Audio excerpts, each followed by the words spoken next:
So hello guys, का face pack episode 2 के साथ हाजिर हूँ। मैं इतनी देर से वीडियो नहीं अपलोड कर रहा क्योंकि तुम लोग व्यूज नहीं दे रहे थे। वीडियो को स्टार्ट करते हुए आराम से देखो, वीडियो को फुल लाइक करो। सो स्टार्टिंग वहीं से जब हमारा मैजिक एम्पायर के लड़के बॉडी के अंदर घुस जाता है, माथे में चमकती है एम्पायर के निशान, यानी कि गाइस मैजिक एम्पायर इसकी बॉडी में आ चुका है। मैजिक एम्पायर जल्दी से आंखें खुलता है, उठ के बैठ जाता है और कहता है क्या मेरी नई बॉडी, क्या मेरा पूरा जन्म हो गया, क्या मेरा रिमोन। और मैंने सोचा भी नहीं था मुझे कि एक दूसरा जन्म में मिलेगा, एक छोटे लड़के की बॉडी के अंदर। मैजिक एम्पायर जल्दी से खड़ा हो जाता है उठकर। उसी वक्त साइड से आवाज आती है, मैजिक एम्पायर उस तरफ देखते हैं, फिर देखा जाए तो वहाँ से कुछ बॉल क्लिंग कर रहे होते हैं। मैजिक एम्पायर का अटैक करने के लिए आगे बढ़ते हैं। मैजिक एम्पायर घूर के देखता है, कहता है कि दफा हो जाए यहाँ से। सारे बुल वहाँ से दफा हो जाते हैं, मतलब वहाँ से कल्टी मार लेते हैं। मैजिक एम्पायर अभी जिसकी बॉडी में उसका नाम जूफेन। जूफेन थोड़ा सा चलता हुआ आगे जाता है, एक बंदा को दिखाई जाता है बैठ के, यहाँ पर एक बेटा लेटा होता है यार, कहता है क्या यहाँ पर आओ और मेरी मदद करो।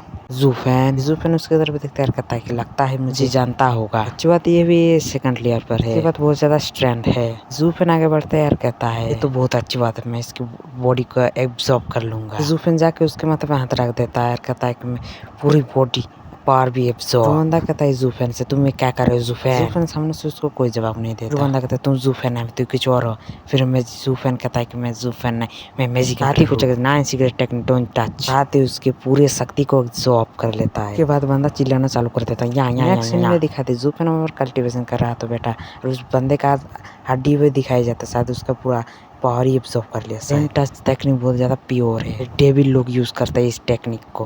किसी भी सोल पावर को एब्जॉर्ब कर सकते, साथ ही बॉडी को जो करने के लिए भी बहुत ज्यादा स्ट्रेंथ की जरूरत पड़ती है। प्रोसेसिंग में बहुत ज्यादा टाइम भी लगता है, इसलिए मुझे आराम से बैठ के कल्टीवेशन करना पड़ेगा। जूफेन कल्टीवेशन करने के बाद उठ के खड़ा हो जाता है। कंकाल में हड्डी थी ना, हड्डी में कपड़े थे ना, कपड़े को भी निकाल लेता है। तूफान भी कहता है सुबह हो चुकी है, मुझे तो पूरी रात लगी इसकी पावर को एब्जॉर्ब करने के लिए। साथ ही अपने हाथ में इलेक्ट्रिक जैसी कुछ निकलता है, पावर निकलता है, पत्थर में फेंक देता है, पत्थर को डिस्ट्रॉय करता है। पत्थर भी लाइक मुझे क्यों तोड़ा, डिसेबल सातों एम्पायर मेरा इंतजार करो, मैं आऊंगा सबका बदला लूंगा। जब मैं होली रन में वापस जाऊंगा सबको मेरे हाथों से झुकना भी और मरना भी पड़ेगा। जूफेन इस बॉडी को मैंने पूरी तरीके से रिपेयर कर लिया है, 0 से 5th लेवल में पहुंच चुकी है इसकी पावर। नारुतो की तरह पहले उसे छलांग लगाते हुए आगे चलता है, सामने की तरफ चला जाता है। कहता है कि शायद इस बॉडी को कल्टीवेशन करने के लिए बहुत टाइम लगेगा, इसलिए अभी तो होली में वापस नहीं जा सकता। नारुतो बनने की कोशिश करता हुआ आगे बढ़ता है। वहीं पर कुछ लोग खड़े हुए दिखते हैं जूफेन को। फिर रुक जाता है, छुप छुप के देखने लगता है क्या हो रहा है सामने, तो अपनी बातों सुनने की शुरू कर देता है। सान फैमिली से कहता है लू फैमिली से।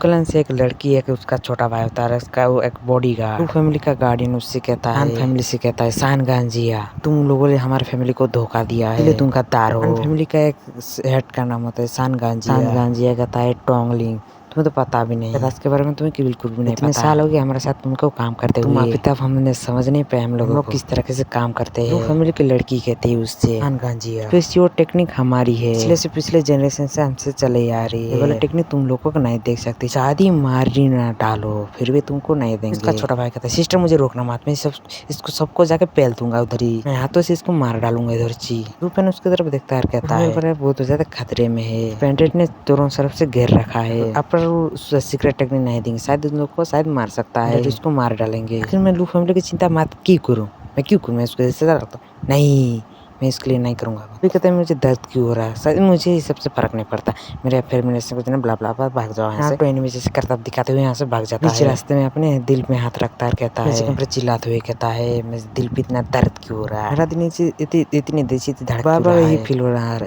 हो रहा है, मैं यहाँ से नहीं जा सकता, मुझे फैमिली की हेल्प करनी है। जूफेन अभी कहते हैं शायद इसकी बॉडी में पावर को संभाल नहीं पा रही होगी, शायद इसीलिए बीच बीच में अटैक आ रही है, शायद इस लड़की की बॉडी एकदम कचरा है, कचरा से भी लौदीन है। जूफेन वहीं पर बैठ जाता है कल्टीवेशन करने के लिए।